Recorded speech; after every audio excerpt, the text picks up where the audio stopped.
Maluluoy lang ang tao sa kalibutan.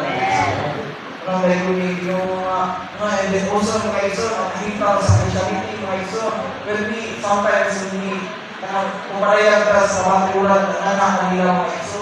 Man, they will persecute us. Kamayon, makilagugi, hindi kawato, siratan, muna akong masinabihan mga iso. Kaya tungod sa ilang kasinati, tungod sa mga iso, sa ilang kahimpang mga iso. Kaya tungod na sila sa reliyon mga iso, o tanang reliyon, o itanan alam kanila mga iso, o may pinakahamong alam kanila mga iso. Kaya sasama ko paagi mga iso, na kita nakabatong sa mayuli sa Ginoo mga iso. Men, nakabatong sa Ginoo mga iso, men, ipadayan na kanato tanan mga iso, ang mga kadato sa Ginoo kanato, kunang hinahanglan sa mga